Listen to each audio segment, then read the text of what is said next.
You know, the most unfortunate part is that obviously the discussions find themselves in the public domain without having gone through the at least all the structures where the item would actually find resonance within councils and their respective caucuses. I say this because we are awaiting programming where the motion is going to be tabled, although we are made aware that there is a motion of that nature that has been tabled by, I think, the independent Congress movement along with the ACDP.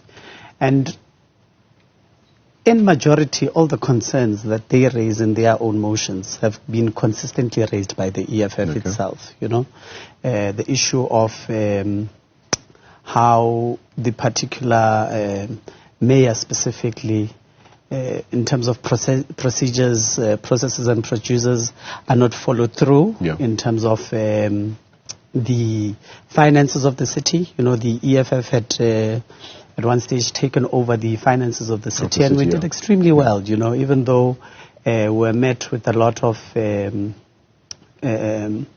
counter propaganda, you know, but nothing has changed ever since the unceremonious removal of the EFF. And if you were to ask us in terms of the issue of the international trips, we are not made aware of. But there is a concern in that the mayor would then leave for a while, be absent, but no one would know who's the acting mayor at the time. I think even about 3 weeks back, I was asking the same question. You know, I was informed that the mayor had gone, and I was asking, but who's the acting mayor? Because there's been no communication to that effect. But if you look at the diplomatic relations with the USA and South Africa currently happening, you ought to be put into confidence, particularly at a council level, in terms of where are you going and what are you going to do there? Because you could be lobbying for things that are counter what we stand for. Quite interesting you mentioned the fact that you are familiar with council, with the EFF having occupied the office for finance in the city of Nkululeko, with you at the helm. But going back to this motion, it does raise concerns about budget delays, for instance, and debt collection shortfalls. What is the EFF's own assessment of the city's financial management, especially considering your background with this office? We've always known that our budget and the financial state of the city is of recovery mode, particularly considering the COVID era, but also a recovery from the ANC in itself, because when Mondli Ngungubele left, you know, as a mayor in the city of Ekurhuleni, left roughly about 7 billion in terms of cash on hand and reserves to the city of Ekurhuleni. That got extremely depleted, that by 2019, you were sitting at about 3 billion.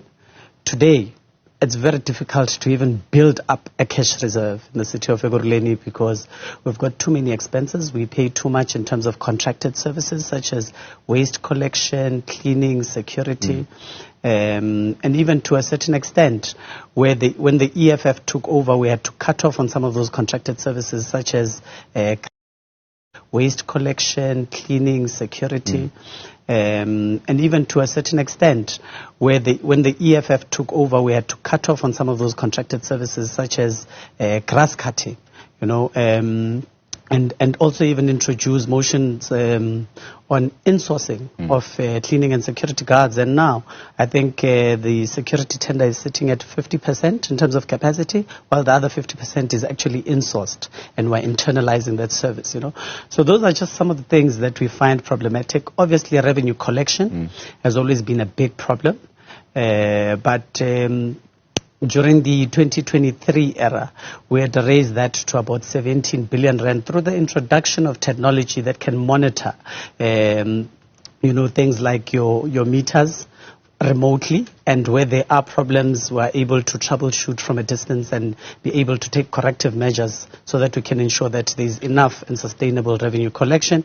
Siyacima Manje Namhlanje campaign brought in a lot of money because debtors of the city amounts to about 25 billion rands that we need to actually go out there and collect. And we had that particular program which was actually doing extremely well. But the challenges still remain, revenue collection, particularly in areas where Eskom is supplying directly to communities themselves, where the city is not able to do much credit control.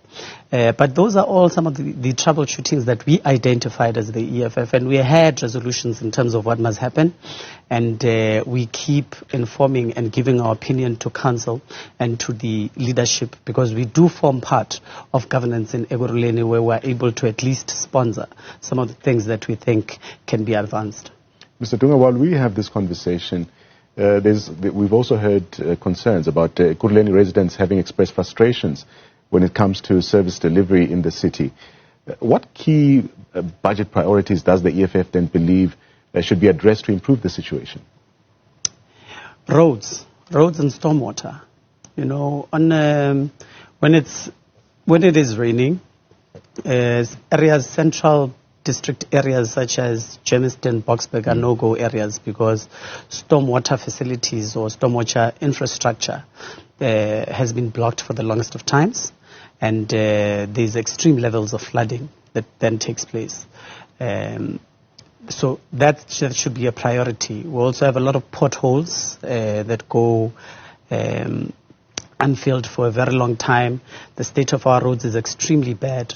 And, you know, Ekurhuleni is one of those municipalities, if you go across the entire province, where they are now literally replacing traffic lights with stop signs.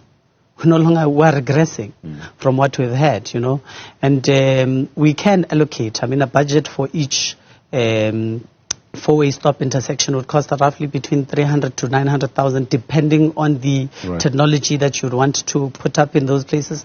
So, and following to that would definitely have to be street lights as well, because the absence of street lights is what makes areas prone to criminality, and that is really also the crux of the problem.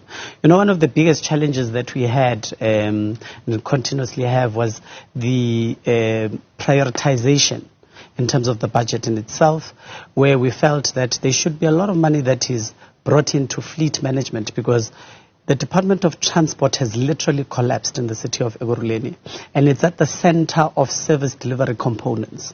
Waste collection requires fleet. Energy, in terms of people being able to go out there, technicians to go and fix outages and so forth, that requires fleet. Water requires fleet, in terms of sewage blockages and water bursts and so forth. And they've not been able to meet their performance targets at times as a result of that particular department that does not have money, but does a reallocation of monies and makes sure that they pay about 10 million rands towards the servicing of new cars for MMCs. And that is what we have a problem with. Mr. Dunga, as we wrap up our conversation, the EFF, like you mentioned, is part of the governing coalition in Ekurhuleni. How does the party then navigate the balance between working with coalition partners but also ensuring accountability in leadership? So the EFF has always remained firm in terms of ensuring that there is a government, and a government that is stable, regardless of whether the EFF participates in it or not. You know, and the EFF caucus, and caucuses across the entire province, by the way, whether we're in government or outside of government, we know the voice of the EFF, and we know the voice of our constituencies, and there is a balance that we strike between the two in holding even the executive accountable. But the nature of coalition dictates that you thoroughly focus on the departments that you are afforded an opportunity to show that you are in government, and you excel in them. Look at the Department of Water, for example. You know, Commissar Thembi Msane is now heading, and she's championing the water crisis in Gauteng as a result of the interventions of the EFF in that particular department, and it's excelling extremely well. But when we do get into council, we're able to hold everybody to account. As a result of that, that's why you would have found that we were the first people to announce that there's a 2 billion rand that has went missing under the what we call capable ANC government or led Department of Finance rather at this point. So we're able not to ensure that our voice drowns just because we form part of an executive, because that will just be partisan to some of the mishaps that can take place in government, and we're trying to avoid that as much as we can.